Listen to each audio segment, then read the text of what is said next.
What is up? What is they went from the fourth level of hell and sent us down to the seventh level of hell. Why? Because then you got Kwanzaa pulling out her titties. The whore pulled out her titties. And these whore bags over here started feeling and fondling on her tits. Mike. I don't have it to do with you.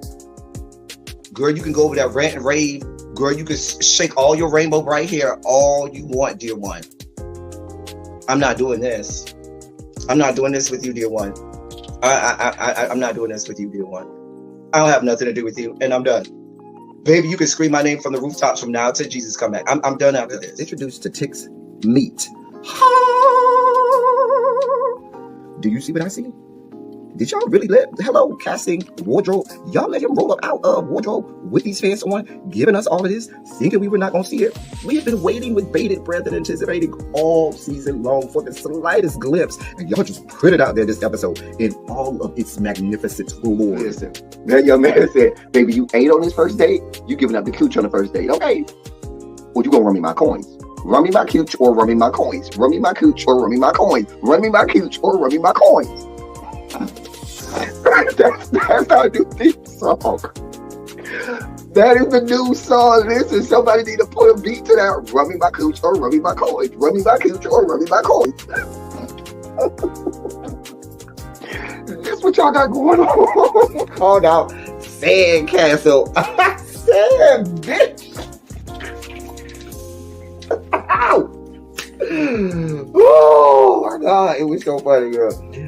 Woo, baby, listen, let me tell you something. This shit started to turn into the precursor for some gay porn. That's what I thought it was. Because Big T is getting all, the voice starting to go deeper and get a little more wet and moist and sentimental and all this shit. And it was real gay at this point. Like, I thought the bitches was going to start. I thought Lil Bird was going to turn Big T around and do him like he did Uncle Cliff and do the grease it up with City Lou and ran right in there. It's not a coincidence that Big T started off the conversation by trying to find out if Lil Bird was fucking Mercedes, which he found out he's not. It's also not a coincidence that he started talking about prison. Why? Because the bitches was probably fucking in prison. Uncle Cliff, you better go get your man. Big T got plans for that. What he had on looked like something Big Bird vomited up or something like that. Like, I did not like it. That Big Bird couture he was going for, it did not work. Like the pastor of a gay mega church on Easter Sunday. Okay, it was way too much sequence. He had on way too much makeup. Baby, his face looked like Yana Van Zam's neckline. Okay, just way too much makeup clumped in everywhere on his face. Get it together, sweetheart.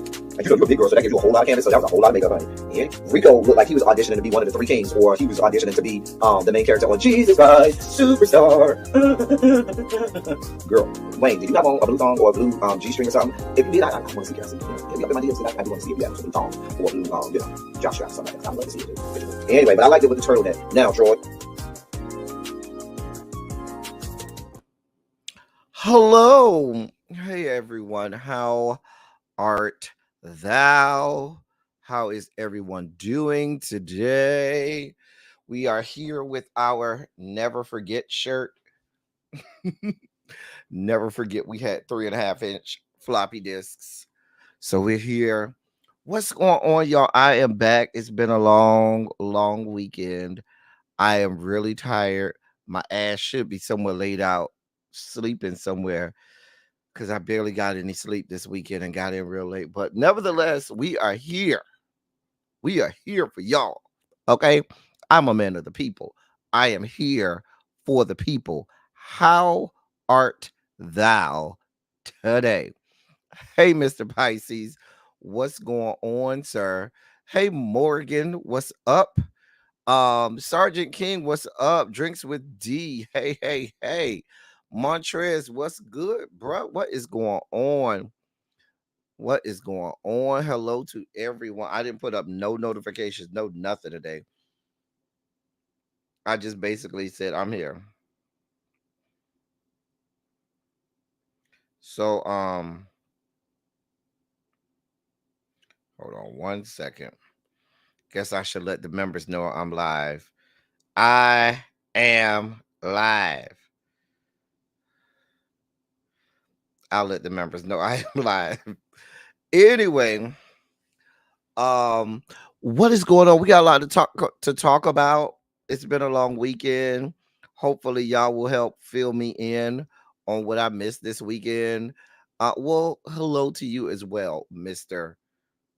Cams. I thought you would appreciate this shirt, which says "Never Forget." It has all the floppy disks I thought you would appreciate that, sir. I just thought that you would like it. Hey, Sharice. Hey, Tracy. What's going on, everybody? So, hey, Janae. Where to start? Where to start? I guess we'll start with. Let's get the Grammys out of the way. Let's start with them. So, last night we had an argument. You told me you love me. All the things I said, I never. Oh, I'm sorry.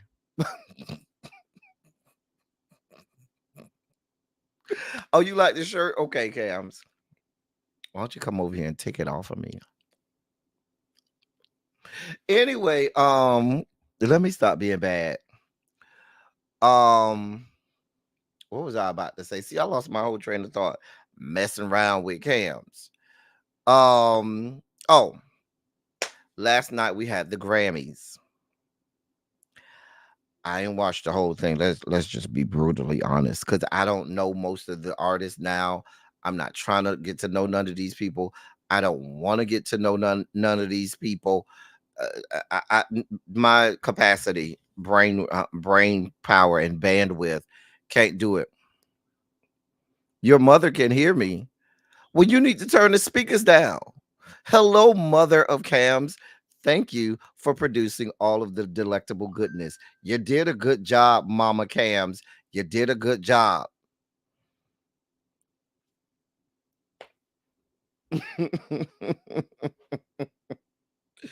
Lord, you should not have me on to the point where your mama can hear me. You should know that by now. If you are in a room watching me and your mama can hear me, then you probably need to go in another room, because Mama Cams is about to hear it all. Mama Cams, you about to hear it all today. All of it. Anyway, y'all, where's Harold? Skipping class, like always. He always skipping class. Skipping my class. Then gonna run up in here smiling, waving at everybody. Hey, late to class. Skipping my damn class. Hey, Spicy Original. So the Grammys happened last night, right? The only performances that I really took a liking to, I liked Fanny. I do like Fanny. If I could get, now, the best two Tina tributes I've seen is Beyonce / Fanny. Beyonce's dancing and performing was better than Fanny's, but Fanny's singing was better than Beyonce. If I could get Beyonce's performing, dancing, entertainment factor with Fantasia's voice, we'll have a hell of a Tina Turner, tribute. I'm just saying. Just saying.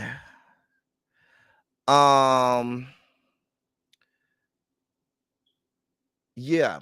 So there was that performance. Now the people said that when Fanny went into the crowd and was looking for people, that Beyonce was purposefully trying not to get noticed by Fanny or whatever. Beyonce looked real regular. Like that outfit, that wig last night, Beyonce, I don't know what that was about. You make way too much money between you and your husband. Y'all are a part of the 3 Comma Club, and you roll out at the Grammys looking like that. Girl. Now y'all people need to go get y'all queen. Hey, Yana. Child, the late bell ain't rang yet. The late bell's gonna be at 5:55 today. Hey, Lemon Kush Pepper.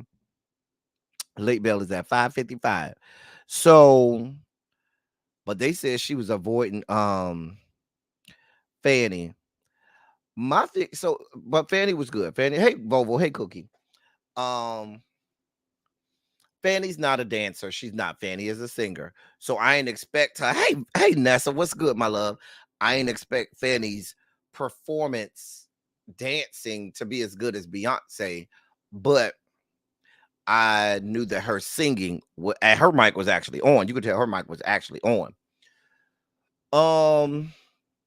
Let's be clear. Nobody's going to equal Tina. Even Beyonce's performance of Proud Mary, you still didn't have the energy, the sheer raw energy that is Tina, especially in Tina's heyday, which was like the 70s.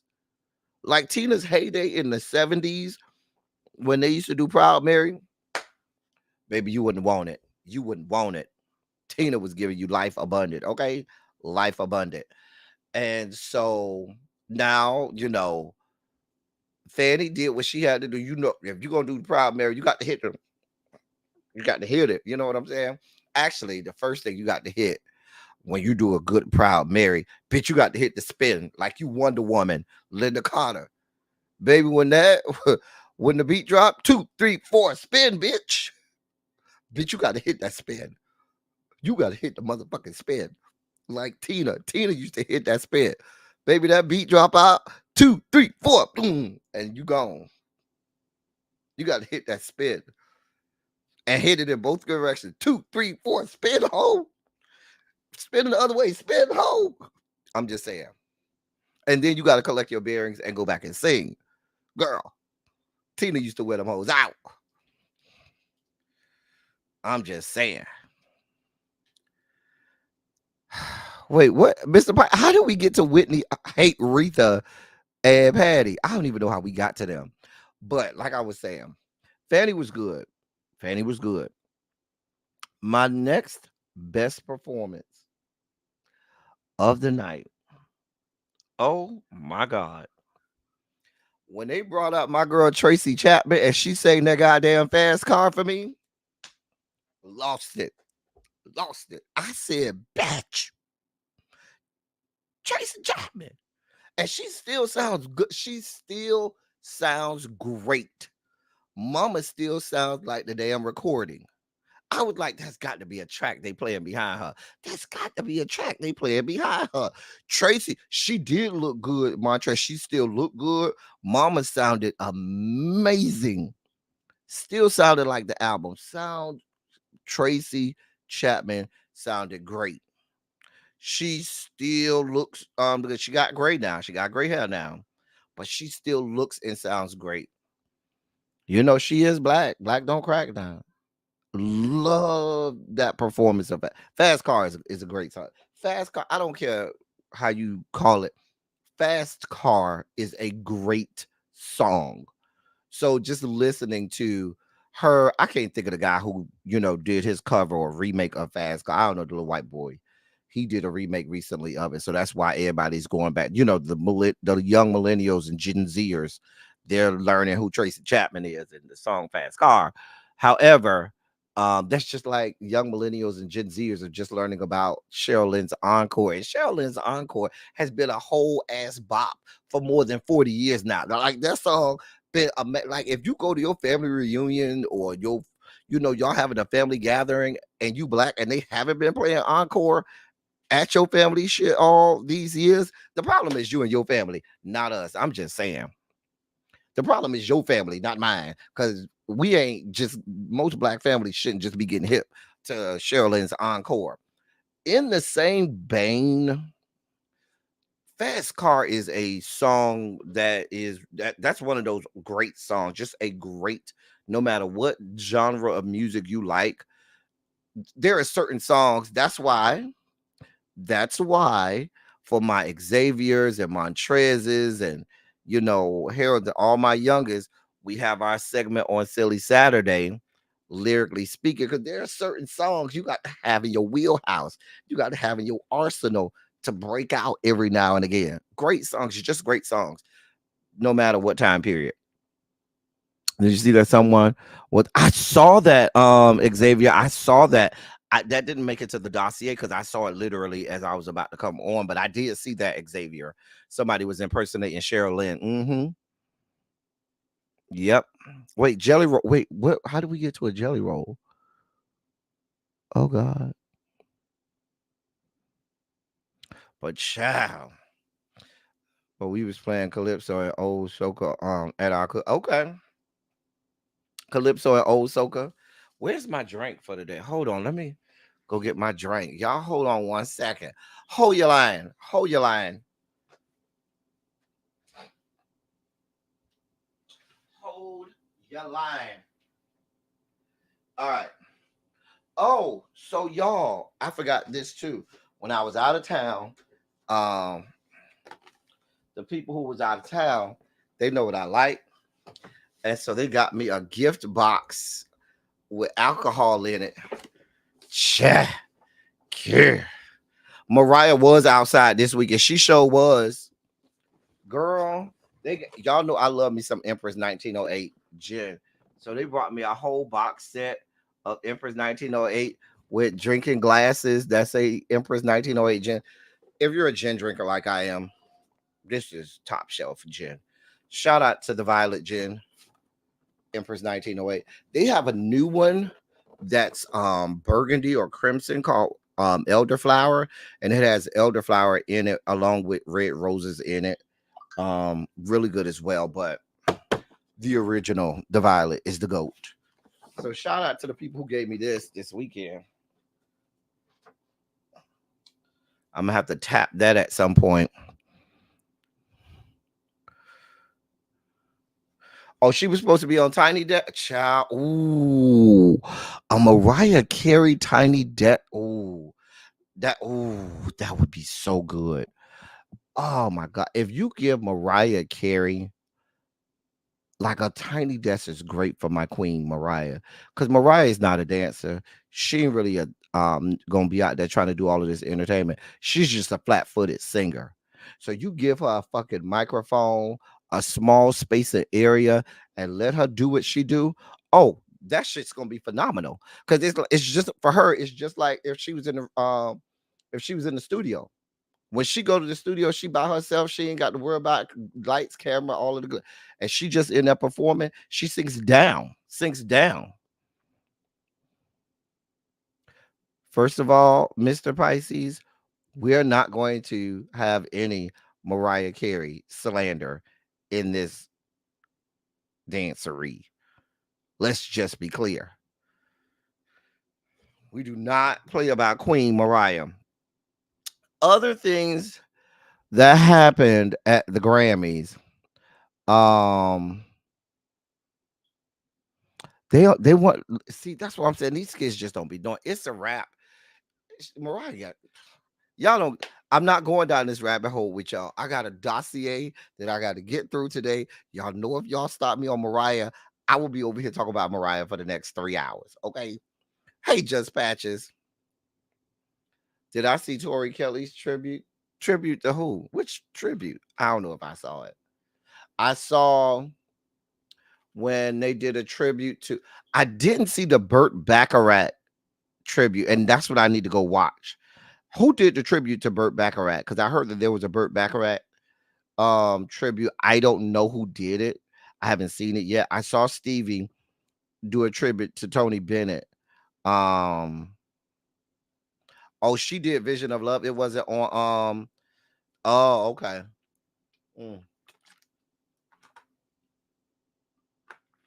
Today we're back to the Cran Mango. No, I haven't seen it. I'm gonna have to go watch after we get off here.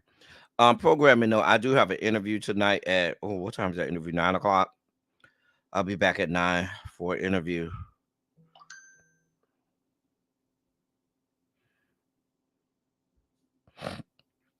Hold on 1 second, y'all. 1 second. 1 second.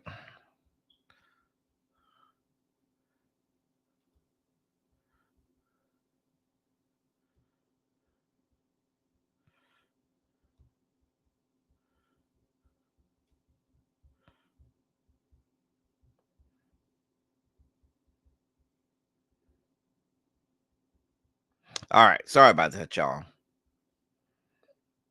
So I don't have any snacks today. I just have, a drink. And then I showed my gift bottle. Hey, Quintessential, that somebody gave me. So Jay-Z came out there. He received the Dr. Dre Global Impact Award or whatever. And then he went on his rant about his wife. Let me say this. Let me just come right out. Let me just come right out and say this, okay? First of all, let me hit this angle first. Let me hit it from this angle first. I don't even understand at this point why people are even looking to the Grammys to be the barometer for anything good music, because they can hand out Grammys to anybody breathing at this point. It's not a fucking flex in 2024 for y'all Beehive people, for Jay-Z, and for all of y'all Beyonce stands out here. She has the most Grammys. She has the most Grammys. She has the most Grammys. The woman doesn't the Grammys are not what they were. They give out Grammys to any and everybody breathing. You go on a record and say, ooh, and now you got a fucking Grammy. Like, that's not a fucking flex. So when people come at it with this whole argument about, oh, Beyonce got 832 Grammys, the shit is not a fucking flex, because the Grammys, ain't shit right now. It's like the American dollar.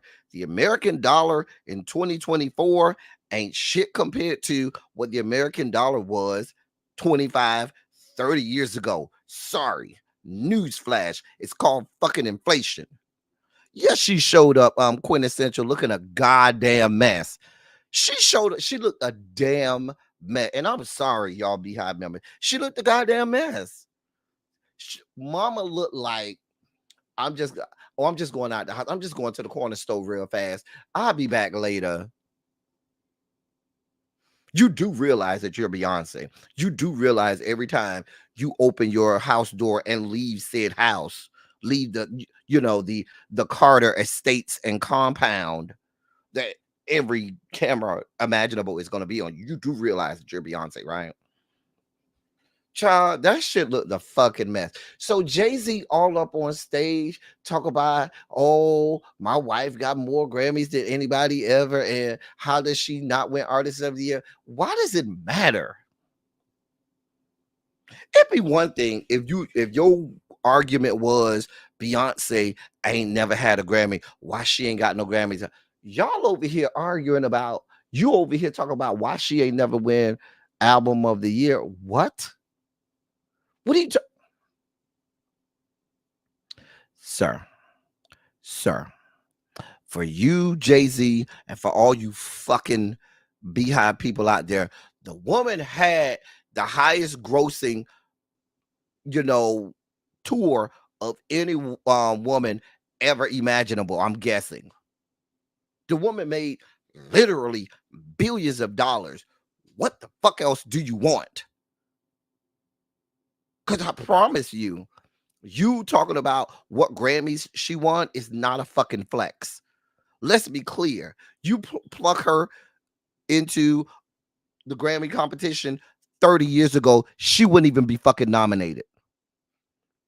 Sorry. 30 years ago, she would not have ever even been nominated. Let me say again, 30 years ago, she and her talents would not have even been fucking nominated, if we just want to go down this road. Between Jay-Z and Kanye and all y'all people up here talking about what she should and should not have done, I don't even know why y'all are up there arguing. It don't even matter. The woman, according to y'all, comes well awarded. She's a highly awarded artist. What the fuck are you talking about? And left to y'all, they wouldn't even call it the Grammys. Left it to the fucking Beehive people and Jay-Z and all of y'all people who hang from her labia minora and labia majora. It will be called the Beyoncés and not the fucking Grammys. I don't understand you people.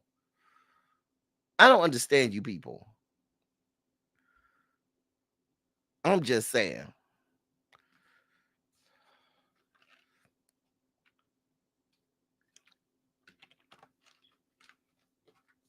Why am I including the Beehive? Because the Beehive went the fuck crazy last night saying the same thing. Anytime you mention her, they lose their fucking minds. And the fact that you got Jay-Z saying, oh, she should have won Artist of the Year, Album of the Year. Why she ain't never win Album of the Year? That's all the Beehive needed to fucking go into overload and say, yeah, why didn't our queen get Album of the Year? Oh, Jesus God. Like, I wouldn't even want to be given Grammys in the same categories with some of these underlings and lesser thans. Let's just be clear. Nobody's that's winning a Grammy right now would have seen a nomination, not in the R&B category, not in the pop category. Just saying. Those two categories I can speak to. You would not have even have been nominated.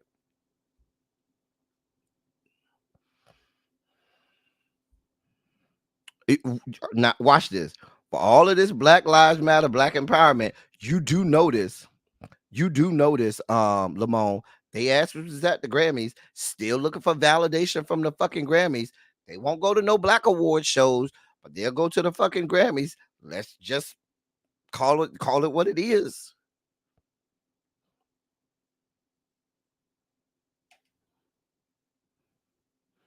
I'm just saying.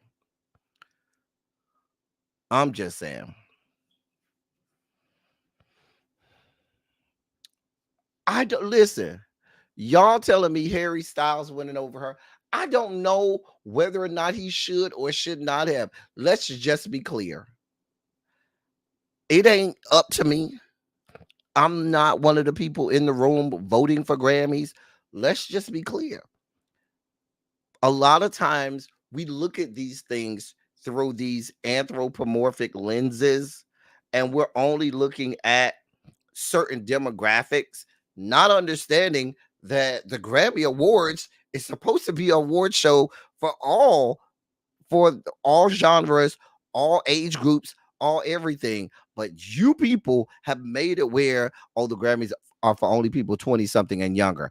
We might give you the 35. And what I mean by that is not for people who are winning, but it's only, if left up to you all, the Grammy Awards will be only for awarding people who make songs for people 30 or less. That's not what that's for. That's not what it's about.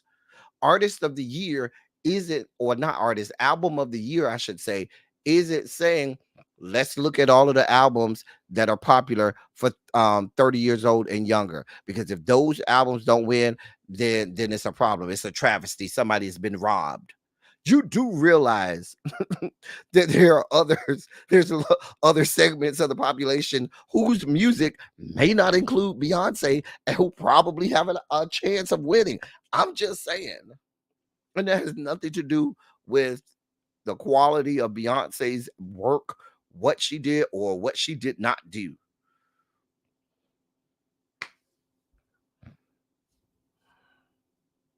I mean, you want to be seen as the best of the mediocre artists? Be my guest by all means. Go ahead, look for all of the validations from the Grammys. They promote all things mediocrity. So if you're looking to be the queen of mediocre, by all means, Beyonce, Beehive, have the fuck at it. Have the fuck at it. Just saying.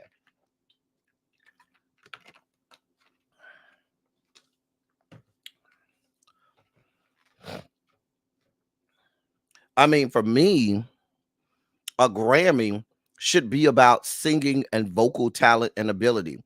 And let's just be clear. They are not, they told y'all last night, even the great Celine only has 5 Grammys, but Beyonce got like 846. So, and Beyonce is not even in the same universe as Celine Dion is vocally. Not even in the same universe. Not even in the same time space continuum as Celine vocally. But she only got 5, and Mama ain't out here complaining. She should probably have more. She ain't out here complaining. It is what it is, Beyond Skank and Beehive people. I ain't got this type of time to do. I don't have it to do with y'all. Oh, how dare they give it to this person and not Beyonce? The woman ain't gonna win everything. Let's just be clear. Because left to y'all, every time she's nominated, she's supposed to win. Let y'all tell it. I'm somebody who's listened to her music and frankly don't like most of it. Kill me. Sorry. I don't like a lot of her music. So I don't get upset when this heifer don't win nothing because I ain't into Beyonce. I ain't really into her music. So you telling me, oh, she's up against somebody else? Well, depending on how I like it, I might choose the other person. What you want the damn link for now, Cams? Because now you and your Beehive people ready to argue. Lord. Beyonce ain't arranging shit vocally. She's stealing stuff for people. She's no goddamn arranger. A better vocal arranger. No, the hell she's not. Nothing vocally is better than Beyonce has nothing vocally better than Celine will ever have in her lifetime. Here you go. Because y'all just want to argue with me. Go ahead. Click the goddamn link. I swear this is not the hill you want to die on. This ain't the hill that you want to die on.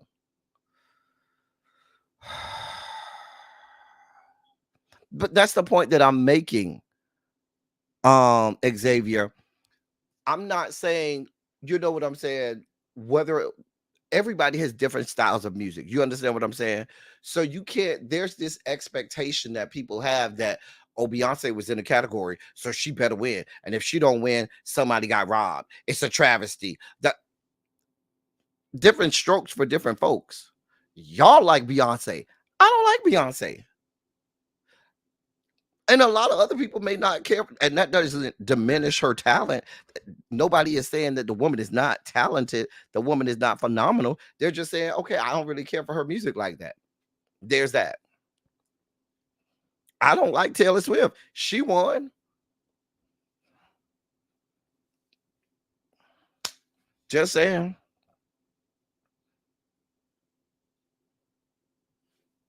Just saying.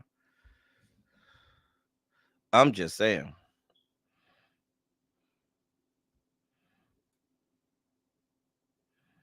So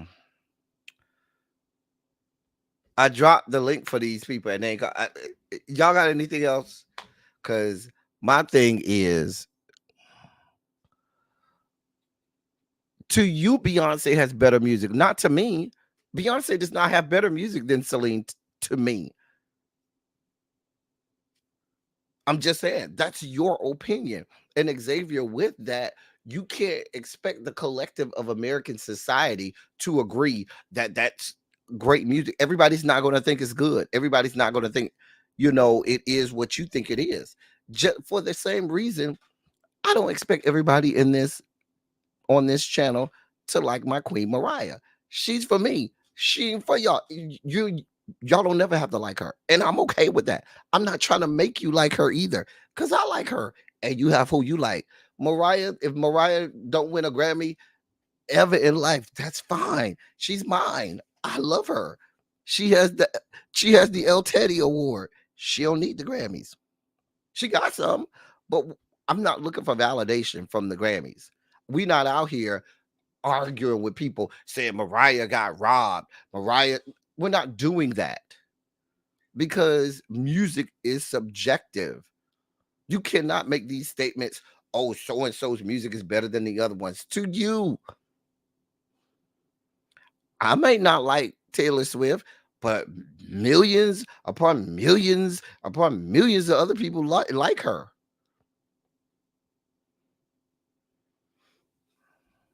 I'm just saying. Just saying.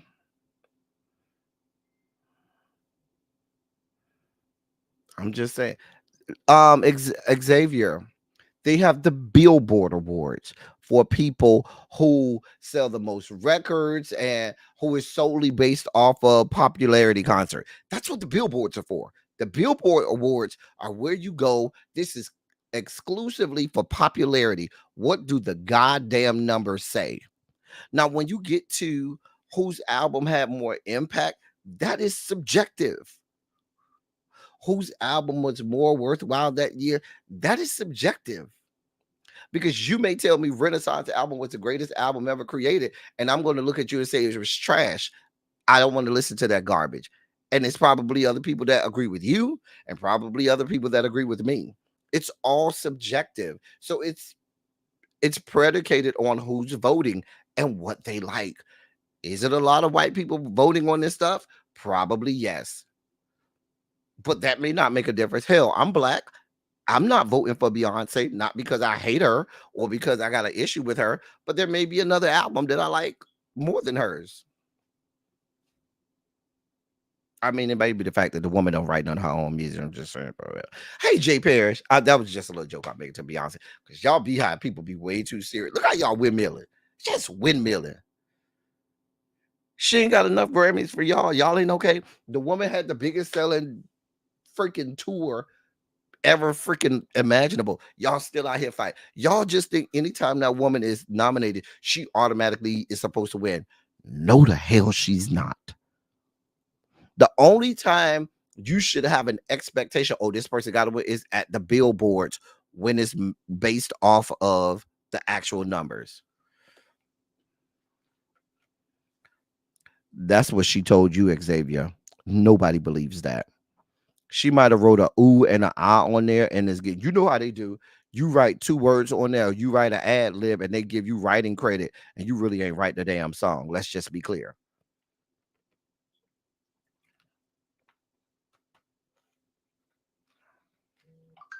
Mariah's fine. Whether she is or is not popping pills, she ain't hurting. She fine.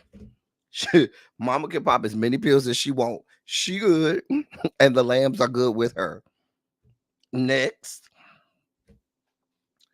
Anyway, I'm moving on. I am moving on. Got this type of time. Be arguing about no goddamn Beyonce, no raggedy ass Renaissance. I don't have this type of time. I got a whole dossier. And y'all over here, why didn't she win album of the year? Maybe they like somebody else's album better. You ever thought about that? God. What do you want, Cams? What the hell do you want? To annoy you. And that's what I'm here to do.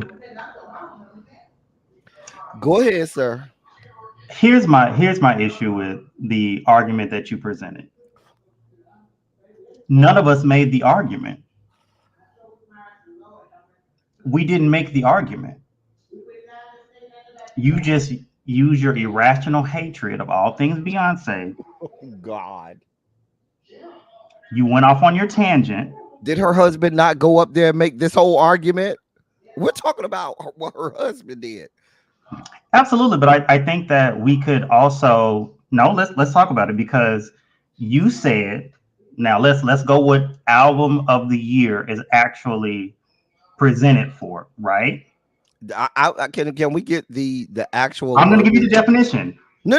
Is this from the Grammy? Is this the verbiage of what they say the category artist album of the year? I'm sorry, is based off of. I just want to know. Okay, it's to honor artistic achievement, technical proficiency, and overall excellence in the recording industry without regard to album sales, chart position, or critical reception. Okay. That's what it is. Mm-hmm. Now, can you read that one more time for the people in the back? I'll read it one more time for the people in the back. To honor artistic achievement, technical proficiency, and overall excellence in the recording industry without regard to album sales, chart position, or critical reception. Thank you so much for reading that, Cams. That just made my point. Now, with that being said, because what that just says is there is no objective criteria for this award. We're going to give it to who the fuck we want to give it to. Let's call a thing a thing. That's what I've been saying the whole time. Because Taylor Swift winning it 4 times is insane for her mid-ass music. But what I'm saying is, I've been saying the whole time, they gonna give it to who the fuck they want to. Why y'all up here arguing like every few years they up here arguing about why she ain't win artist? They don't care. They don't. I'm not saying that they do or they don't, but that's that. I just wanted to clarify that definition, because when you think about what they present the award for, when you look at the moves that the voting body has made, and the fact that I do know people that are that are eligible to vote who have not heard of half of the people that are nominated. They vote based off name recognition. So the voting apparatus is broken in the first place because people are going That to do I what they're agree going to with. do. I agree totally with everything you just said. But their Harry Styles album was mid as fuck. I want to let you know that. And I heard everything that was nominated. And I was cool with pretty much anybody winning but Harry. That's how I felt about it. Anything but him could have won. It wasn't giving. It was giving androgynous British white boy that they're trying to make some fashion icon who also does music. It just wasn't good. None of that is going to last the test of time. They have, anytime you have somebody from across the pond, they have this magical love affair for them. I don't know what that's about. I mean, I'm a fan of good music, and that's not in one genre. Like I said again, I have a very eclectic music taste. I love a lot of things, and I wish white people would stop rapping and start playing the guitar, the bass, the drums. Go back to doing some band stuff again. Go back to that. Bring back real R&B. That's what I'm saying. R&B died maybe about 10 or 15 I mean, years. Money Long trying to bring it back, but it's just died. It's just dead. Dear God. She trying. But and all went to shit. I just had to get on my soapbox because you hate about Beyonce. The people, because anytime that woman don't win, y'all think that it's a crime against humanity. I don't know who y'all is. Let's just say though, the Beehive people, they think it's just a crime against humanity. I can see multiple sides of an argument because it's subjective. I can view it from a bunch of different sides. Here's the deal. I lived through days of the Grammys where no matter who won, a bunch of people was gonna get robbed. And don't let that be one of your a lot of people got robbed of a lot of Grammys for a lot of years, and that wasn't right either. You understand what I'm saying? But Absolutely. What I'm saying is we're talking about people who got robbed. Some people never got a Grammy or may have even got one, and that was it, because the freaking categories were so stacked. Remember, all black people got fit into one category, yeah, for many, many years. So you want to talk about robbed? Don't start an argument about Beyonce getting robbed, and she has 714 Grammys. Isn't it like 32 though, the actual number? 32, 34, something like that. Like, I think she has like more Grammys than any black female ever, and I think than any female ever.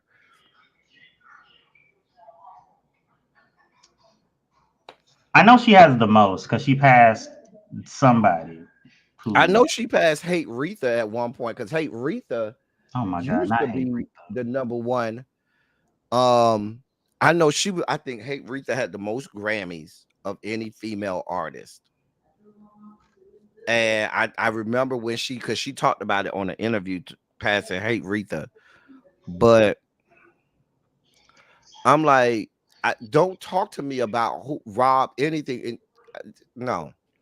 I won't say robbed, but I would say that there have been some notable snubs. But I also think that some of that is political. But all award shows, no matter how you coin it on black, white, blue, or purple, it's always going to be political. It's always going to be, subjectivity to to it and everything. It's going to happen. And that's why I don't listen to the Beehive when they start complaining to me about what Beyonce do and do not have. Go sit down somewhere. Please go sit down. Yeah. Currently, I think that we also need to realize that she has had a remarkable career. She's had 32 Grammys, but she's also the most nominated with 79 nominations. That's a lot of not going home with anything, but it goes to show that people in the industry see it. They see the work that's put in. They're listening to the music. I think that to a certain degree, it's we want two things can be true at once. We could want recognition for our craft from the industry that we're in. while at the same time, we could create our own lanes, create our own spaces, and celebrate ourselves there. Both of those things can be true at once. I don't think it's an either or approach. And some people are like, if you're so unhappy with the Grammys, and go to the BET Awards, or And I'm not there's even making that. that argument about the making our own space. My argument starts with, if you're going to talk about people being robbed, do not start that conversation with Beyonce. That's a non-starter for Who me. is your person that you feel was robbed? Let's go back to one of your faves, one of the albums that you feel has withstood the test of time, critical acclaim. You can still listen to it from start to finish. What do you feel is a historical album that artist or the band was robbed? If you could just think of one. I could think of two Mariah albums. Let's talk about it. The Daydream album, she was robbed. That album right there. That was her in her prime. She wasn't too young. She wasn't too old. They hadn't worn her voice out from 6 day a week, 3 hour tours all over, from sea to shining sea across the globe. That album was everything. Followed that up with Butterfly, which some people could say is better than Daydream. I'm more of a Daydream than Butterfly person, but that's just me. Rob, both of those came home with nothing, nada. To this day, those albums right now, you can play anywhere, start to finish, nonstop. She's won a And I Big Four remember award, though. they kept putting the camera right on her. And she got robbed over and over and over. Wait a minute. Hmm? It's some bullshit. Okay, yeah. I'm agreeing with you now. There's some bullshit. Because I'm looking at her former nominations. And I will say this. When people talk about like the number of Grammys that Beyonce has, like, people are really forgetting. They put certain awards in the program at a certain spot for a reason. We care about the big four. Okay. Mm-hmm. We want to know about the big four. And yeah, we win in like, best contemporary R&B album, blah, blah, blah, blah, blah. But like song of the year, album of the year. Yeah. Like best new artist, I feel like think about it. People have been snubbed for best new artist. Remember One Sweet Day, after it was on the Daydream album, it was the longest running #1 album until Lil Nas X came along a couple of years ago. That was the longest #1 hit for damn near almost 30 years. And it was nominated for Record of the Year and didn't win. That whole Daydream album. Daydream was nominated for Album of the Year and didn't win. And then Butterfly came 2 years later and should have been nominated and got 0. You're not going to hear me get on stage talk about how, Mariah got robbed. She should have more Grammys. She absolutely should have more Grammys. She got robbed many, many, many times. But for me, like I said earlier, I ain't out here women. They did. If Mariah Carey never wins another Grammy, Mariah Carey is Mariah Carey. And that's the same thing for me with Beyonce. If Beyonce never wins anything, she's fucking Beyonce. When somebody, all you need is their first name, and that's all you need. Mariah is Mariah. That's it. It's only one Mariah, and it's scary. Beyonce is Beyonce. That's it. It's only one Beyonce. And I thought that when she came out with the Emancipation of Mimi, I just knew that album got robbed. I knew that she was going to win Album of the Year. That album got robbed. She didn't. They gave her the R&B one, and it's just like, I knew that Beyonce wasn't going to win the Big Four when they were like, she's now the most awarded like artist. I was like, they're not going to give her the actual award. Right. Lamone, tell him again. Mariah say, y'all gonna have these Grammys. I've racked up #1s if you need me. I have money. I have #1s. Sweetheart, what are we talking about here? Mariah Carey be sitting in her penthouse in New York, not being the fuck bothered. Like, okay, girl. And you know what Mariah flex on these hoes to do? Y'all hoes out here making me money too. Don't forget, I'm just not a singer. I'm one of the most famed writers in music history. I just think it's insane that there's so much talent that gets overlooked because it's viewed as niche when it comes to us, right? But then you have all this. There's some like Grammy art. I've had to look them up. Like, who is this? Oh, it's a fiddle player. Oh, okay, cool. But they have 27 Grammys. But Mariah Carey has 6. Celine has 5. I mean, come on now. How does Celine Dion only have 5 Grammys? Make it make sense. I mean, I'm not the biggest Celine Dion But fan. what I'm saying is, she hits all of the white people check boxes. You understand what I'm saying? I do. I do. She sings The Voice. She sings contemporary adult. She sings in multiple languages. She ain't even from here. She checks all the little white people boxes. Yeah.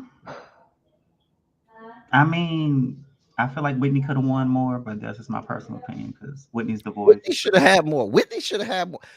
Remember, you could go and look at some of the Grammys, R&B categories for like a 20-year span and say, how the hell did you expect they got all of these people in one category?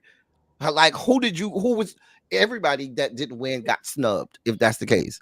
But now, when it's so clear cut that, okay, this one album is so clear cut better than all of these other ones, that tells you how watered down the industry is. I think that when we moved away from physical media to streaming, it became very consumable. No one's making albums outside of a few people. Everyone's making singles. Look at in social media like TikTok. They're not very long. You're doing things that catch people's attention for small pieces of time. But I like when music Like, stuck we're with never going to go back to the day you used to have somebody release an album. That album would last you for 2 years at least. period. 2 years or more. That one album would be consumed for at least 2 years. You'd be good to have 2 months now.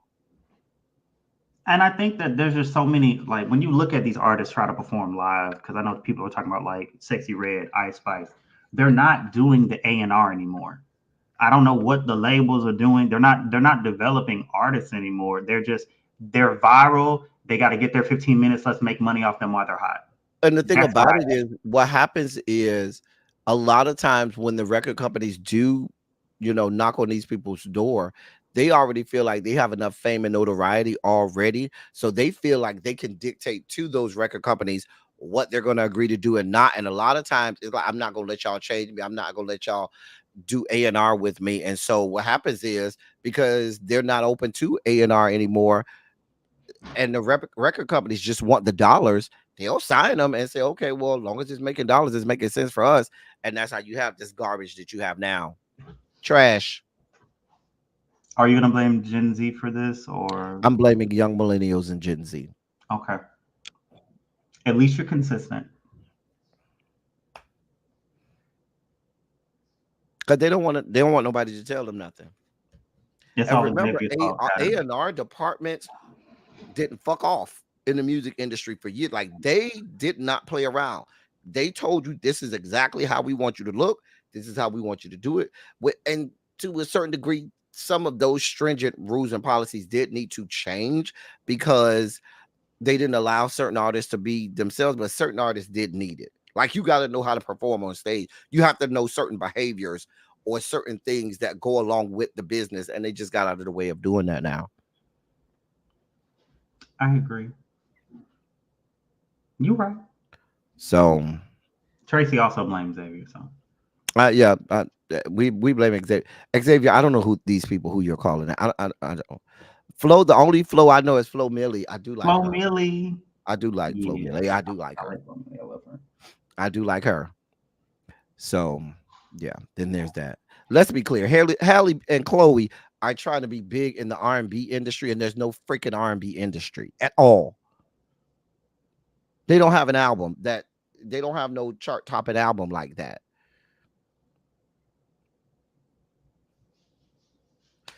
Anyway, I'm supposed to be talking about. I'm supposed to be in the What else we got? dossier. What else we got? Meg hit #1 on the Billboard Hot 100 because she said, for all you Barbs out there, she's not going to be denied. So she hit his diss track debuted at #1, which goes back to my point. No album, but we got a whole song. Nail album, though. Nail album. Mm, mm, mm. But I guess that's the shot at the Barbs. I don't care more about that. I don't get involved in Stan Wars. Next. Now, joining other men who decided that they wanted a piece of the coinage. Oh, I forgot to upload that, huh? Hold on 1 second. Talk to the people, Cams. Give me 30 seconds. Talk to the people. Okay. Well, Xavier said Meg did release an album. Congrats on hitting #1, Meg. Meg released the album, Recently, apparently. but it wasn't attached to the His people. I mean, the His song or whatever it is. I mean, I don't know these people. I don't know these kids. I don't know these people. Hold on. they're all making money. They have more money than I do. They don't need me to fight on their behalf. I don't know either of those women. I wish them all the best, though. Go with God. That's our stance on everything. Go with God. All right. So joining everybody else, Usher decided to partner up with Kim Kardashian skank for her Skims underwear line. First of all, it's Usher. But... Actually, he says his name is Usher. Usher. But y'all call him Usher. Sir, your name is Usher. Your name is not Usher. Your name is Usher. It's spelled Usher. So Ursh, grown ass man Ursh, decided that he would go into marketing with Kardashian skank chick and give us some delectable goodness. I'm here for Ursh. I'm here for all of it. That's because you're a whore, but that's a grown, fine 45-year-old man. I'm just saying. I mean, I think it's very smart marketing, especially considering that he will be doing in the Super Bowl this Sunday. Very wise. His marketing team is working overtime, and they are not listening. This is your moment, Usher. You got an album coming out. Get it how you live. I mean, we talked about this when it first came out that he should have been. He should have had a Super Bowl halftime years ago, but that's a whole nother story. For a whole nother day. I feel like you need a music live. We do. You need a music we live. Do. Yeah. Patrick Mahomes' daddy is doing what a lot of our embarrassing parents do. Whenever we got something big going on, here they come, just embarrassing us. I don't know. My family is like that. Let me tell you something. They will be the ones. I was always the one somewhere getting all of these awards and accolades and all of this big stuff, cringing because I knew I had to invite my family because these rat bastards gonna go and do everything in the world to embarrass me. They might be in the back fighting. They might be cussing somebody out. They gonna walk in late, be loud, make a whole scene. And if you look at them wrong, one of my aunts or uncles might yell out in the middle of the program, "Who the fuck you looking at?" Something stupid like that. They might be outside robbing somebody's car. You might have police waiting outside for them because they got a warrant. Like, I just got raggedy ass family members like that who just do embarrassing ass shit. So I understand Patrick Mahomes. When you out here, you supposed to be focused on the Super Bowl. You going to the biggest game, in football, going for I think this is his 4th time going to the Super Bowl. Mm-hmm. And here you are, your daddy out here with DUIs and DWIs. Sir, you're Patrick Mahomes Sr. Your son has 2 Super Bowl rings and is vying for a 3rd one. Sir, you can't call the Uber. Like you could call Uber X. I'm sure there's Wasn't some he a baseball upscale- player? No, Patrick Mahomes is a quarterback. No. Wasn't the dad a professional baseball player? He Though? might have been. I Let me think hold he was a on. professional baseball player. I'm But trying then to considering remember. the fact that he met his wife at a gas station. Yeah. Some white chick looking to slob on the knob of a black man because she thinks she's gonna get her some big black cock, some BBC. Oh wow. So some white woman descended from the Caucasus Mountains. But I'm fairly certain that hey Harold, late but never forgotten. Harold. Harold. Where you been? Cause you skipping my class. You rolling up in my class. Do you have a pass? Do you have a pass? Harold. Hello, Harold. Harold. Xavier, they actually make extremely good money. A lot of they have the highest contracts in the big four. Out of the big four professional sports, NFL, MLB, NBA, and hockey, they make the most money. We're talking about $300 million contracts, all guaranteed.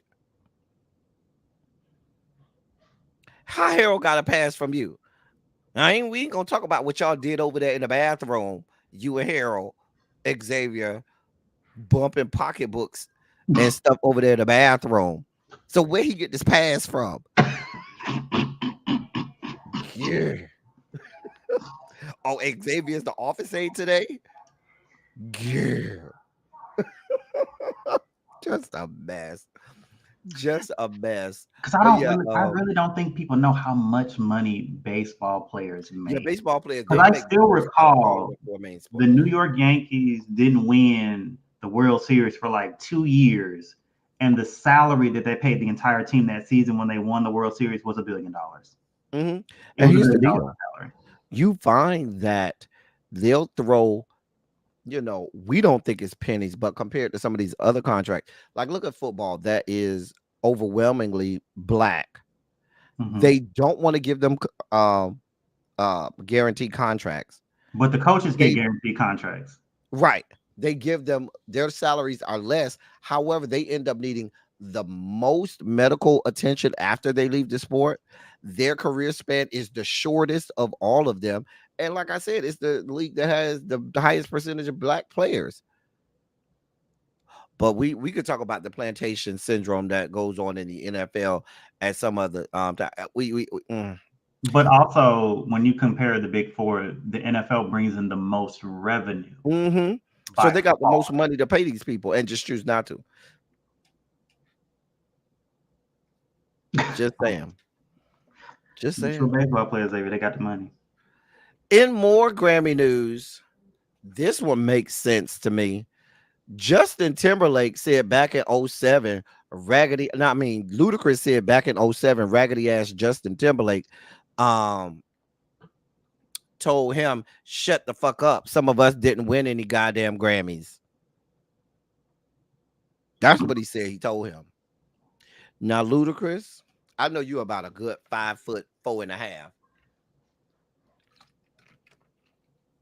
However, nevertheless, the fact that you ain't proceed to what you talk about a bitch getting slapped, the fact that you ain't proceed to go over there and whoop Justin Timberlake's ass. I can't stand Justin Timberlake. I just hate him.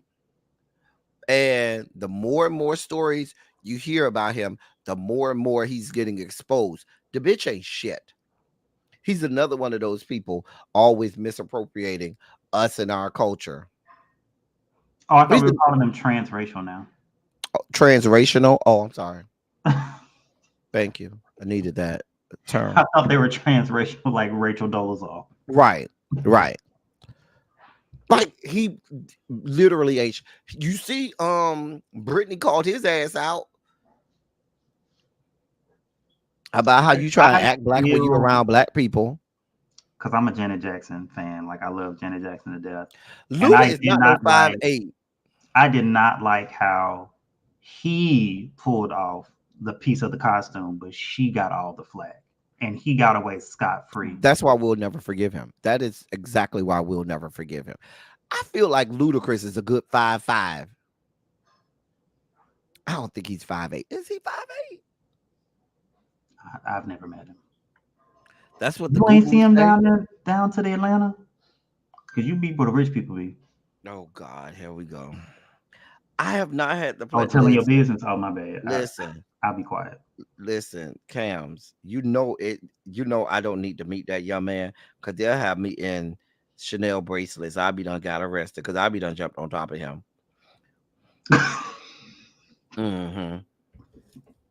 I'll be done did some horrible things to his body. I thought you sold all your wild oats already. I got a lot of wild oats, and they keep replenishing. Just saying.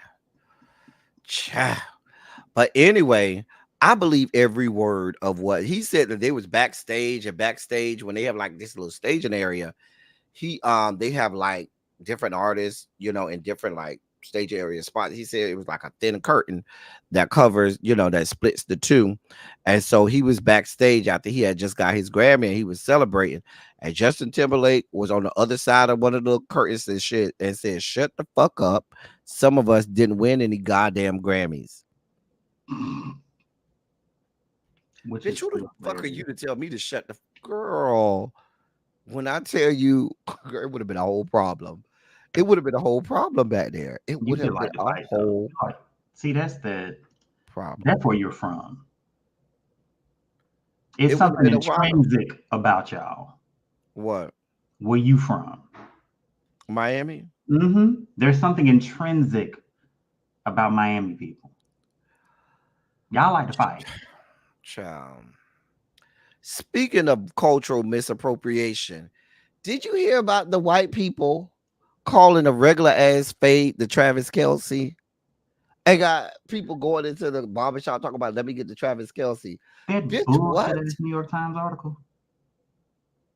No, there's a TikTok about it. There's a whole thing now. No, there was a New York Times article talking about it as if it has not been a staple in the girl. I'm like, you talk about a fade? Like Travis Kelce, get the hell.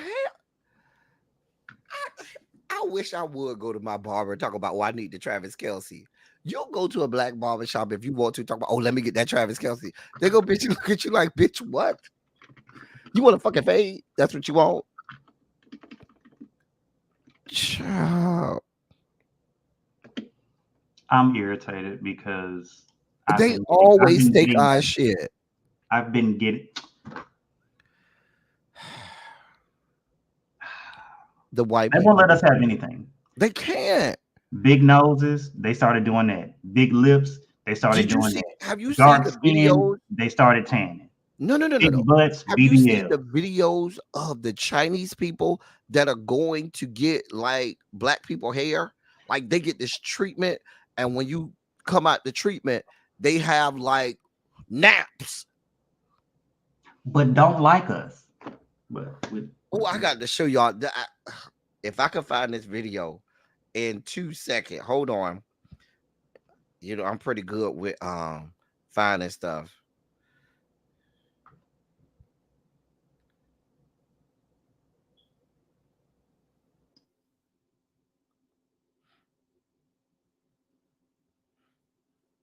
All right. She said, "Hey, Tracy."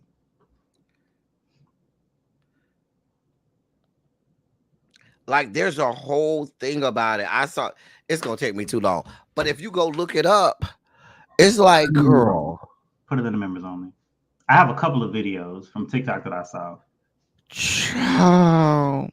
Specifically in Korea, where couldn't get into any nightclub in Korea. But yeah, anyway. Y'all was playing our music. In other news, y'all think I can't stand Beyonce. This one right here, I really can't stand. Wendy Williams was crying and stuff while I was out. She was crying, talking about how her heart is broken because she been sick as shit. Oh well, bitch, suffer. That's all I got to say to Wendy Williams. Suffer. That's all you Don't got look, for her? You sure you ain't got nothing don't else look for her? for nobody Hmm. to feel bad for you. Now, the young millennials and the Gen Zers, they don't know no better. They just know the Wendy Williams show. They don't know that you are a vile piece of human excrement for decades. The woman is vile. So if she's suffering, then that's what the fuck she gets. Die slowly. That's all I got for her. Die the fuck slowly. Because the woman could give two shits if you were on your deathbed. She didn't care about people having debilitating diseases. She didn't give a shit about anything. If it were her and she was reporting on herself, she would be laying her own self out. Actually, she would have leaked everything out a long time ago and started laughing about it and making jokes about it. That's why Charlamagne is so vile. He learned from her. He I have was a groomed by question. that bitch. I have a question for you. Yes, sir. So when it comes to your dislike scale, do you dislike Wendy Williams more or Amanda Seals? It's Amanda Seals by far. Okay. Yeah. My disdain is the Amanda Seals is that one's pretty deep. Because you was on one that day. Yeah. Yeah, Amanda Seals. Yeah. hmm Yeah. Yeah. Like I want to take and put an ant bed of fire ants up her crotch. Oh wow. Yes, that's what I want to do. Put I bullet ants. I want to put bullet ants inside of her crotch, inside her snatch, in well, her vagina, and inside of the birth canal and inside of the urethra. Just stick bullet ants right inside of her crotch. hmm that's deep. That's deep. I have no understanding for Wendy. The woman has been vile for many years. The woman has been disrespectful and negligent at best with her handling of so many people's illnesses, diseases, when people died, when people relatives died. When the woman has been vile for a long time, she's suffering good because nobody's crying for her. She don't got no money. Oh well. Xavier, you sweet, sweet summer child, you. I don't think the last 2 years have opened her eyes up to anything. Yeah, the last 2 years ain't open her eyes up to nothing. You give her another microphone and a camera, she'll do it all again. What is my beef with Amanda? We've already been through this many times. Don't get me back, Xavier. I'm not going back down this road with Amanda Seals. I think we can spin the block for the people that are new here. I just did that the other day. I just had a whole meltdown. What day was that? I had a meltdown last week. I don't recall. I had a whole Amanda Seals. Where's Tracy? Tracy, what day did I have a whole Amanda Seals meltdown? I think that was like a week ago, Monday or Tuesday. Had a whole fucking meltdown. I spent 30 minutes dragging her. It wasn't long enough, but It wasn't. You're right. Because I stopped myself and I said, nope. It was Thursday. Okay, it could have been Thursday. I didn't go live Thursday. I was out of town. I went out of town Thursday. out of town doing what? What I have to do when I go out of town all the time. I know you weren't working. I was, unfortunately. What define work? Oh, I got work to do. I got work to do. Baby, You were I got a working or job, someone was babe. working you? Clarify.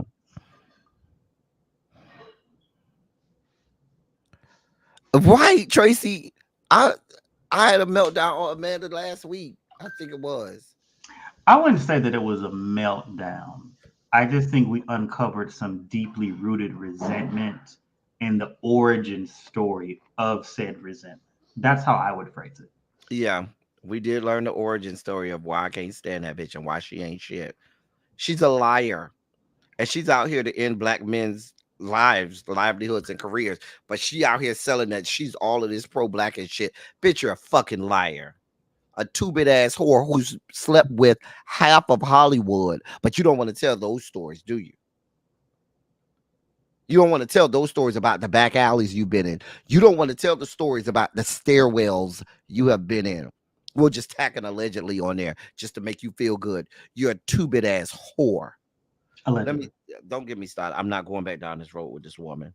Nope. Because I felt, I almost felt myself going back down. Mm-mm, mm-mm, mm-mm, mm-mm.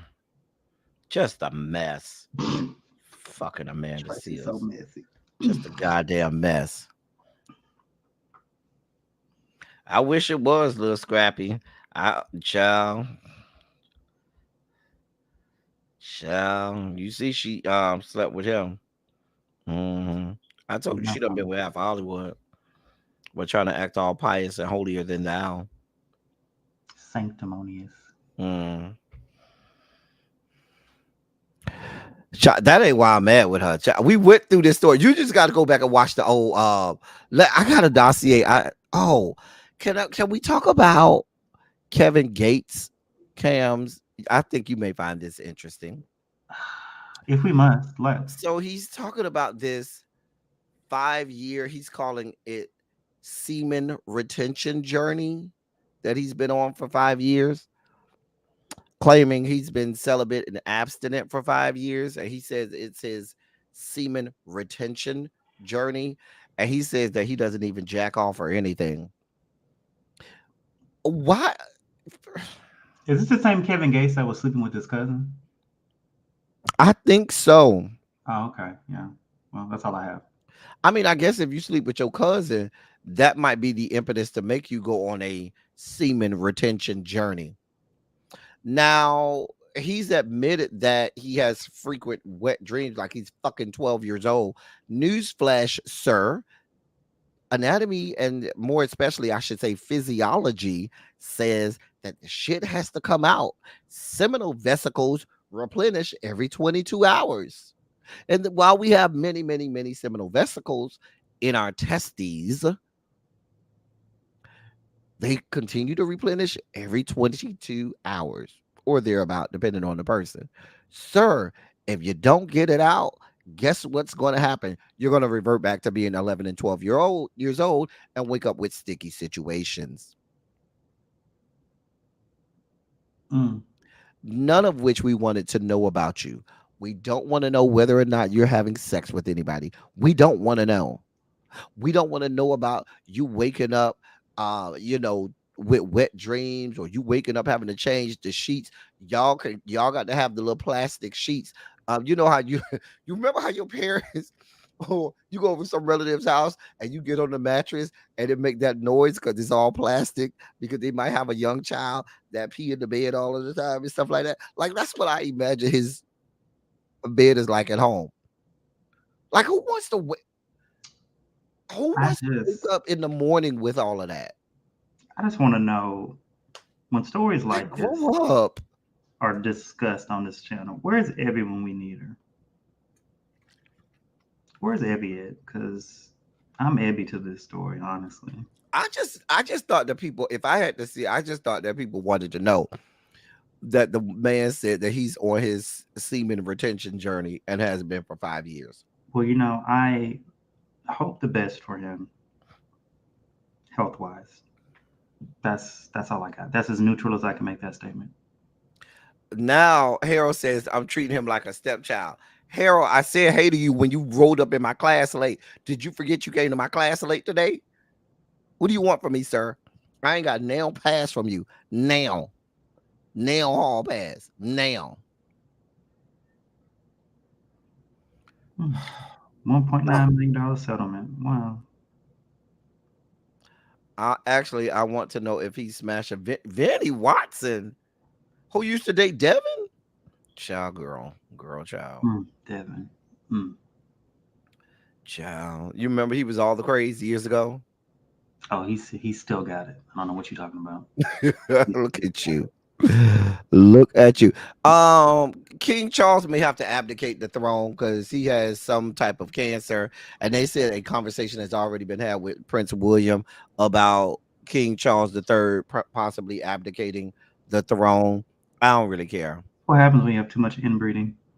Right. I don't really care. Oh, you got cancer? Oh, Die slowly, because you white people over there in England, remember y'all, were the ones who got us slaves over here. You do remember that, right?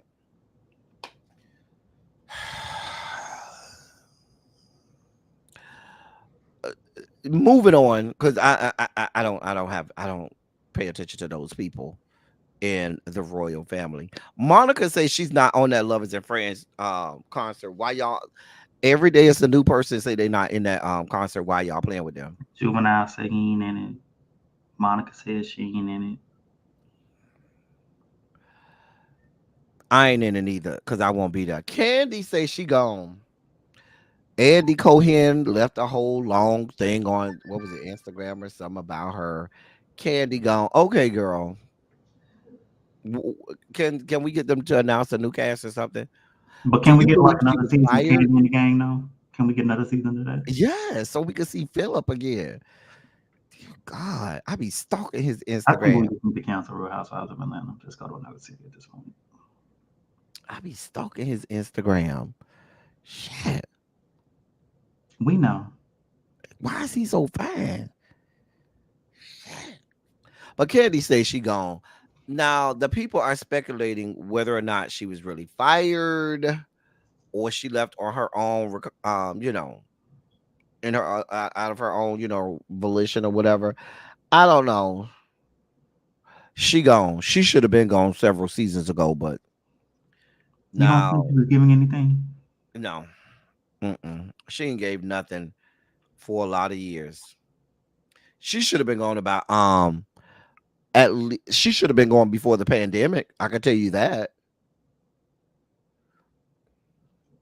I'm just saying.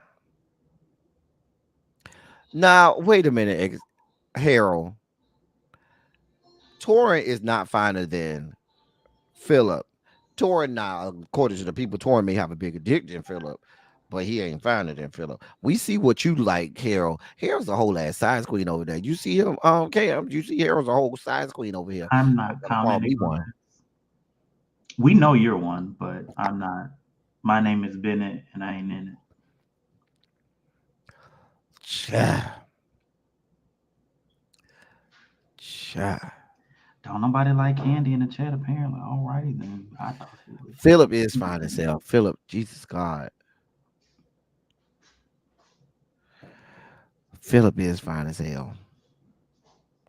That's a fine man. You just lust after that man. Every time he was watching that show, you just lusting I after did. If I could have some Philip with a side of Patrick, slow Patrick. so I don't need you to be smart. Baby, I just need you to shut up and do what you got to do. You could do a grunt here or there, but I don't need you to talk. I'm not looking for no dissertation from you. I ain't looking for no TED talk. Baby, All you right. came here for a reason.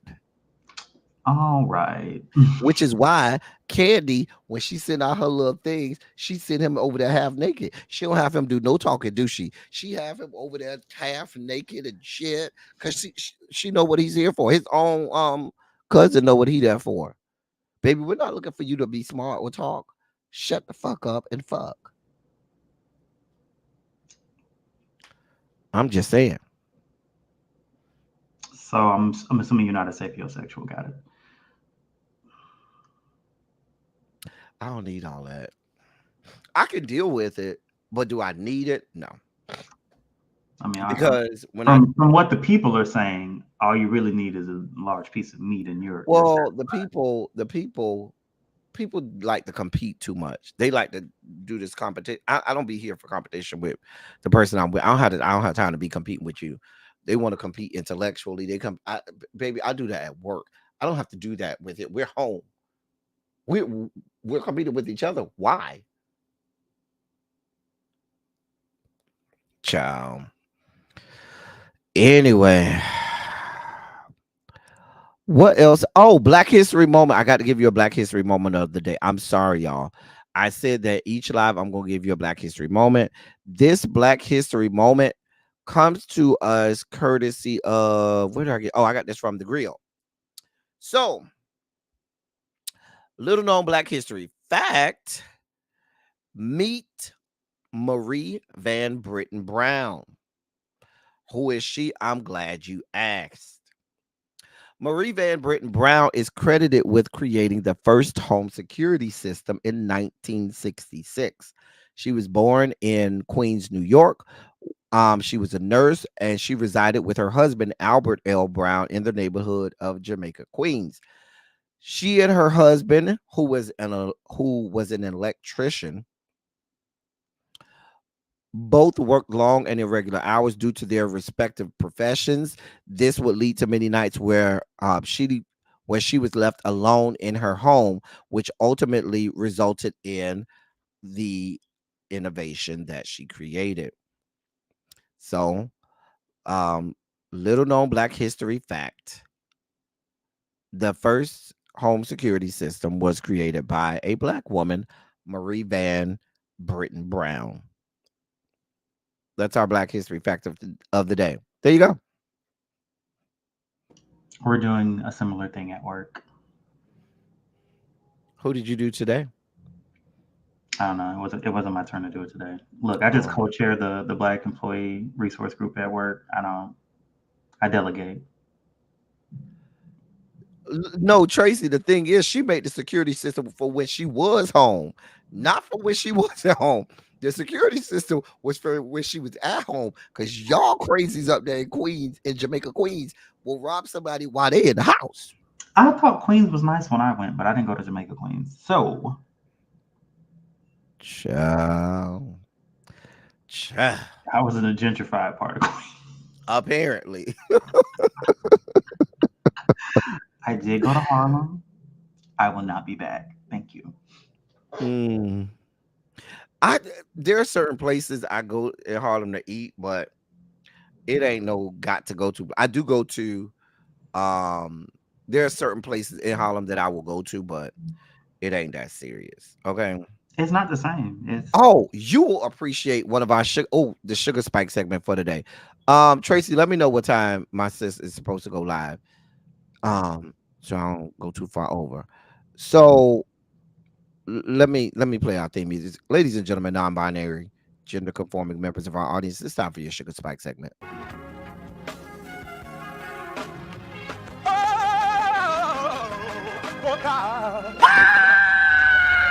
You see, this is the part that I like. Major sugar spike. So now, I want to fight. That he gave. His only begotten son. Major sugar spike. And shall ever believe. Major sugar spike. They shall not perish, but have everlasting life. Taste the biscuit. Jesus! I wish somebody help me. Jesus. Cams, you will appreciate this as a student of politics and history. Did you hear that they're trying to uncancel your former president, Woodrow Wilson? Oh, yes, that Woodrow Wilson. Thank you, Danny. Danny, I did not get that package yet either. I checked. Continue. Yeah, they're trying to uncancel Woodrow Wilson. Like, there was a whole op-ed piece that was written in the Atlantic by an author, David Frum. Mm-hmm. And he did this long piece about how great of a man Woodrow Wilson was, and how, cancel culture, that whole shtick. For those of you all who don't know who Woodrow Wilson is one of the most vile and racist presidents we've had. He was very unapologetic about it. He was very open and honest with his racism. Weren't they having like Klan parades on 1600 on Pennsylvania Boulevard in front of the White House after he became president? He was very connected with white supremacists of the time. He was racist. Yeah. And very unapologetic. He was. And people will try to do this revisionist history where they were like, well, based on the prevailing attitudes of society at the time, still on the wrong side of history. Doesn't matter. Yep. Xavier, I think given, I mean, they were from different time periods, but if he was planted in Andrew Jackson's era, he would have did the same thing. Like they both are horrible people. I think the biggest thing, because I was a federal employee for a while, unfortunately. But one of the things that I really dislike Woodrow Wilson for is a lot of people don't know this, but he allowed segregation of federal workplaces again.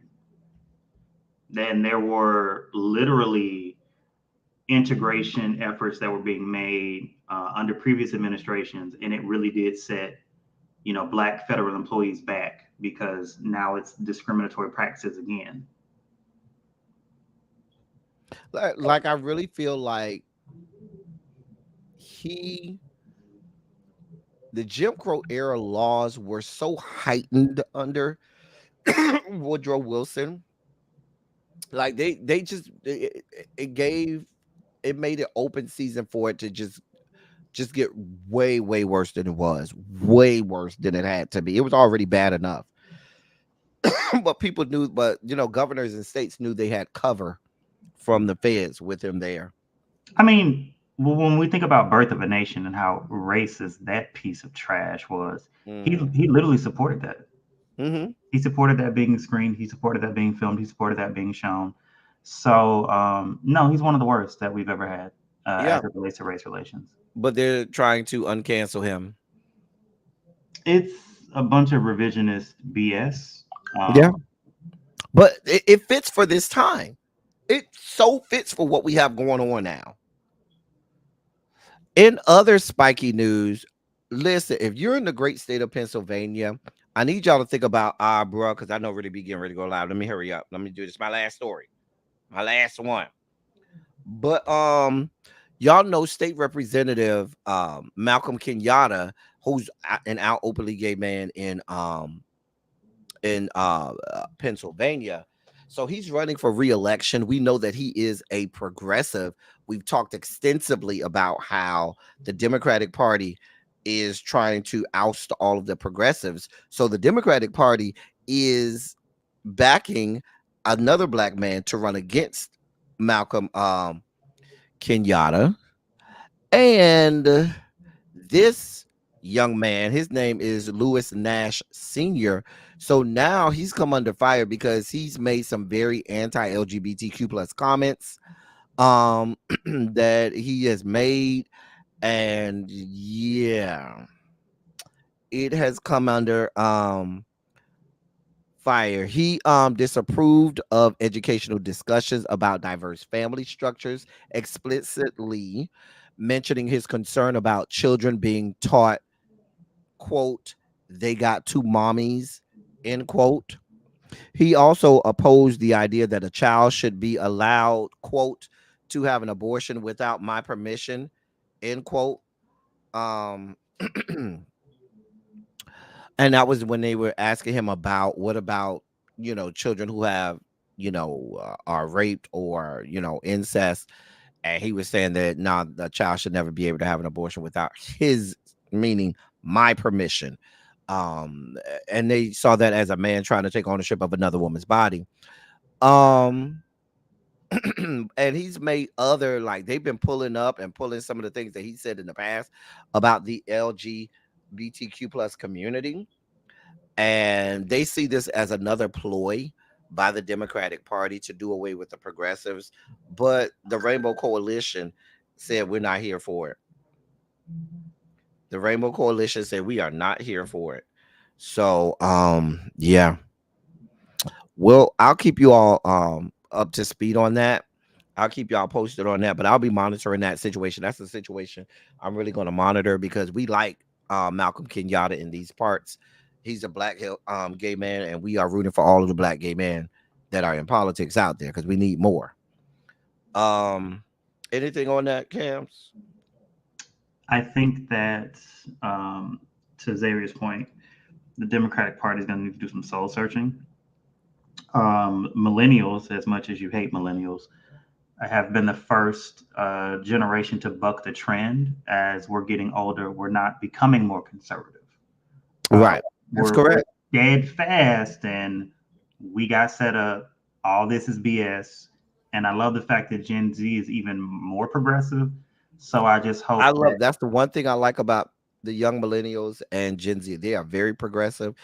But I want to see how this trends as they get older because all of the young generation at their time were seen as very progressive.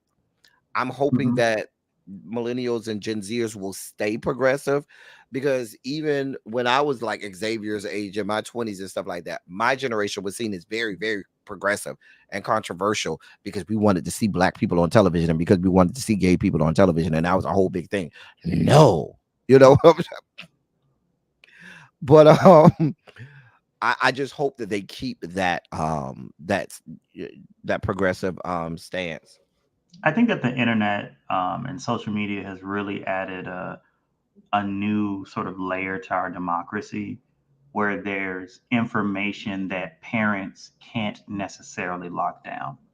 So children aren't growing up in as many silos. They're being introduced to things at a much earlier age. Scientific studies have shown when people learn about the different types of families, they're just more accepting of it. Doesn't make them gay, doesn't make them, they're just like, oh, okay, he has two moms, he has two dads. Okay, anyway. Right. And I But think that, they're trying to eliminate all of that. They're really trying to eliminate. That's why well, they're you trying to cut can't. everything out of schools because they know if you teach children about, different kinds of families and different types of people early on, they will be more likely not to be as bigoted and racist and discriminatory. Which I think this whole like that discussion of like that thing being in school is such a red herring. I'm gonna just be honest. Post pandemic, most of these children can't even read on their appropriate grade level. They're not at the level of math that they should be at, from a proficiency standpoint. And we're discussing this versus falling reading and math scores. Oh, okay, okay. Well, the other red herring, well, that's not, I shouldn't say red herring, but the other problem with that too is what they'll do is when they make all of these staunch and hard stances in education, change so many of the rules and benchmarks and things like that, and then the students fail because it's one of their policies. They'll change the parameters with by which what is passing, or they'll lower the bar just so it appears that what they did worked, as opposed to keeping the bar where it was and showing you that what you did really did not work. So they'll change the goalpost at any point just so that their point gets proven and they can be look like they're right when all the while they've been wrong all along and they just keep changing the goalpost. And the problem is you'll be so far away from where the barometer or the bar should be that can you ever get back there? And I think that may be where we're at. I mean, we may be at critical mass in education. We may be literally at critical mass in education. I mean, I think that this goes back into the whole concept of the Overton window, right? Where we're expanding this more and more and more. We can't put the genie back in the bottle in a lot of these issues, but I just feel you can't on one hand say, oh, the children don't need to know about this, but to little baby's point, like in every red state, you're weakening the protections around child labor laws, but you also want to stop immigration.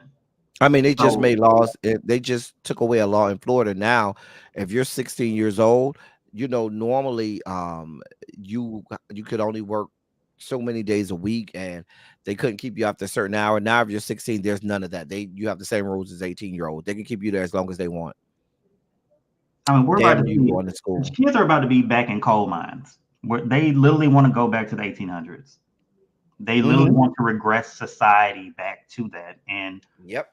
it just doesn't make sense with how interconnected the global economy is, and two, just the rapid technological changes that have occurred. We can't go back to that.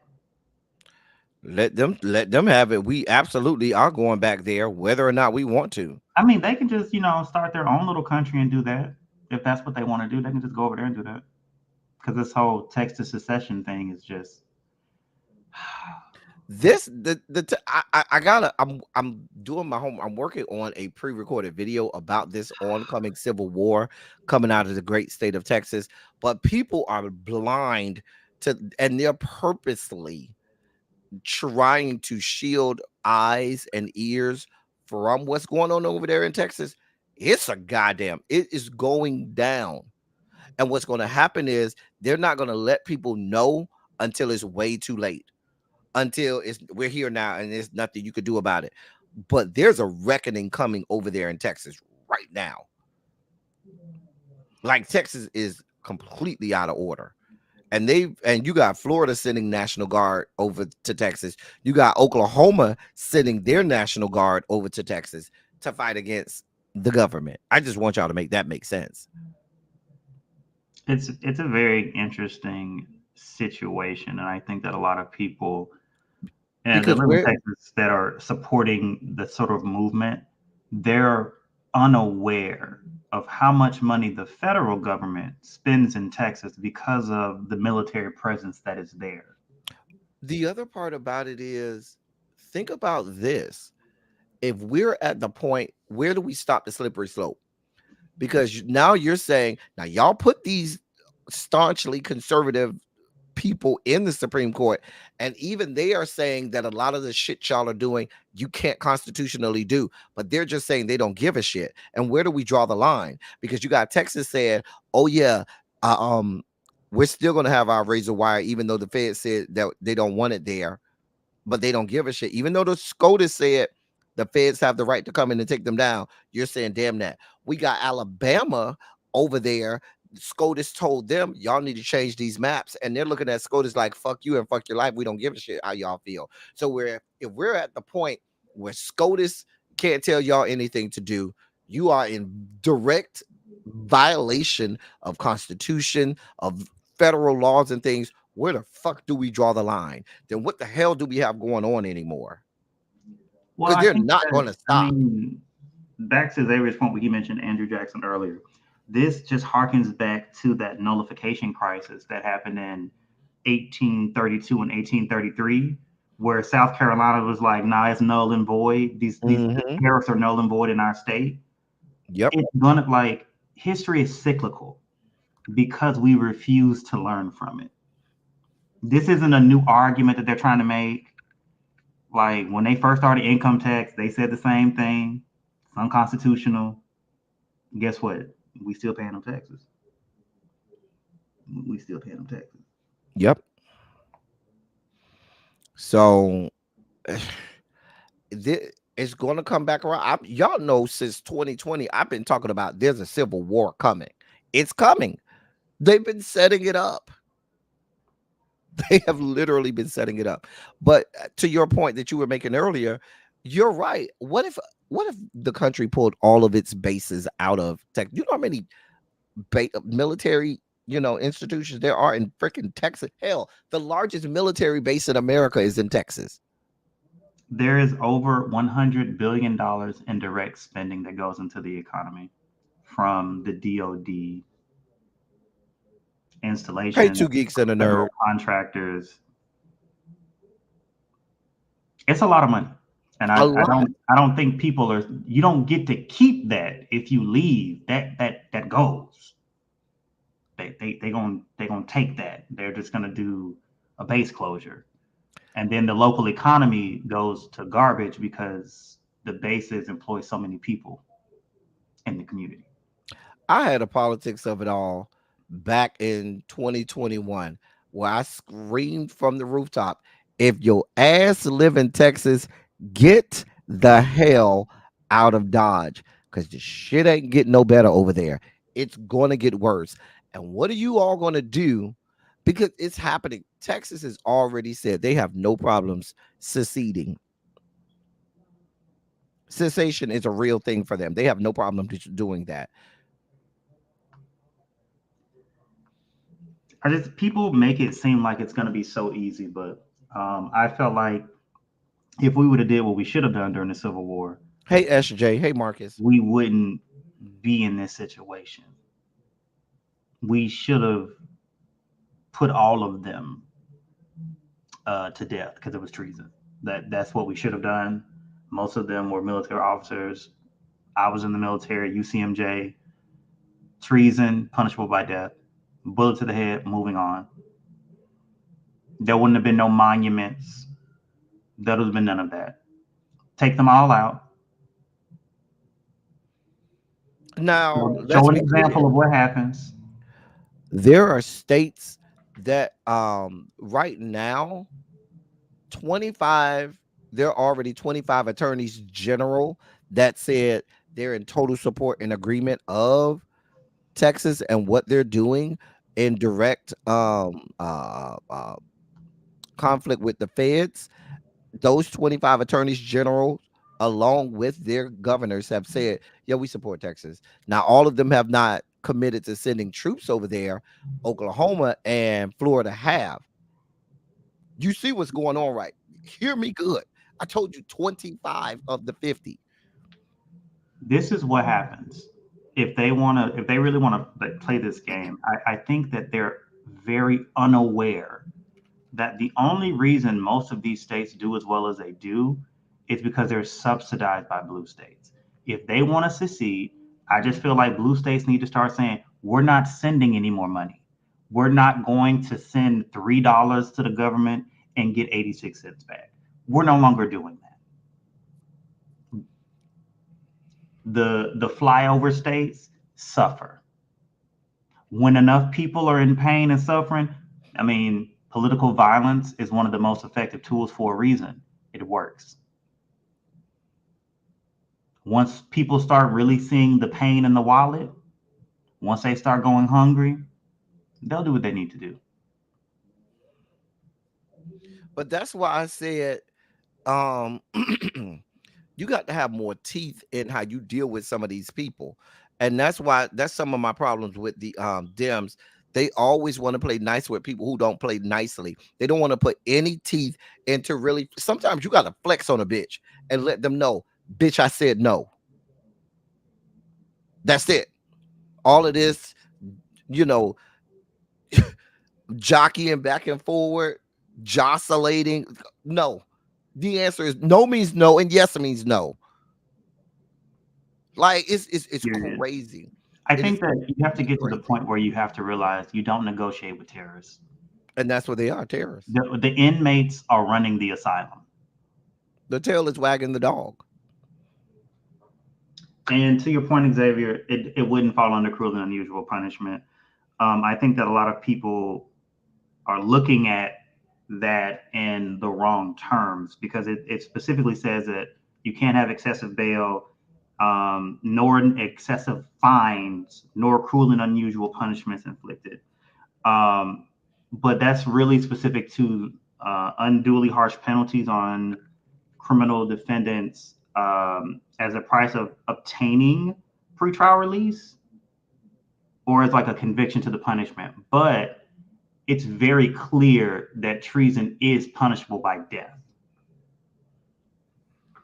It just is what it is. And we've put people to death for treason. You want to sell our secrets to a foreign government? Dead. There's precedent on it. The Supreme Court has ruled on it. We can kill. I mean, it's coming sooner than we think. Because I'm telling you, these people are going to lose. Whichever way elections go this year in 2024, I could see these people losing their minds, regardless of who wins. Regardless if Biden wins, regardless if Trump or some other person wins, these people are going to lose their goddamn minds. And if you thought they had a whole January 6th after the last election, we'll be looking at January 6th praying that, we could have better times, or as they call it, a normal day in the Capitol. Lord. I just think it's so interesting that people are so integrated into their echo chambers that they think their ideas are way more popular than what they are.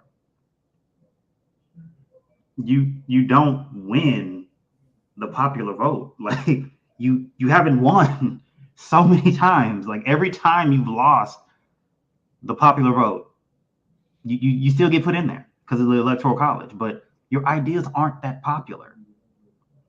And really economically they don't work. But you keep tricking people into thinking, oh, we don't want to punish success, but we know you'll never be successful. So really, we just want our donors to not pay taxes. Like they have people convinced that they are temporarily economically disadvantaged millionaires. And it's great propaganda, though. The brainwashing is, I mean, case studies can be done on it.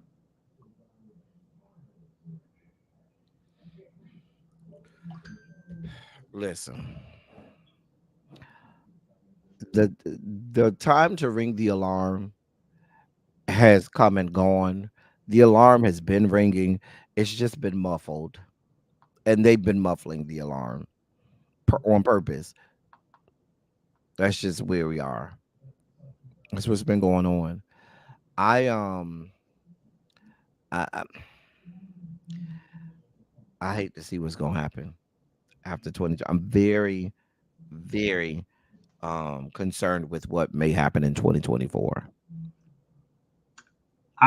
November, I should say. Contemplating, did I really want to take the deep dive back into politics and really sort of examine what's going on? Because I feel like it's very interesting. Like when you really like follow the money, I love to do that. When you really follow the money, all of this stuff really like makes sense, but it's still, this is the reason why I'm ascending. But I'm debating on whether I want to start a podcast. Invite me on. Speaking of podcasts, I've been enjoying Native Land podcast with Andrew, Angela, and Tiffany. I've been enjoying it. This last one was quite interesting. Really I won't ruin it. Just go listen to it because Andrew gave the full in his opinion, unabridged version of what happened that infamous night in Miami. Interesting listen though. Interesting listen. I have feelings about that, and I will contact you on the side about it. I will contact you. Did you listen to the podcast? Have you listened to? I'll listen to it. Yeah, I haven't heard all of it because had to go to Social Security today and wait. So I'm questioning what the fuck are my federal dollars going towards because the customer service was shit. But anyway, I still need to finish it, but it really caught my attention. I'm gonna send you the link, Xavier. Hold on, let me send you the link.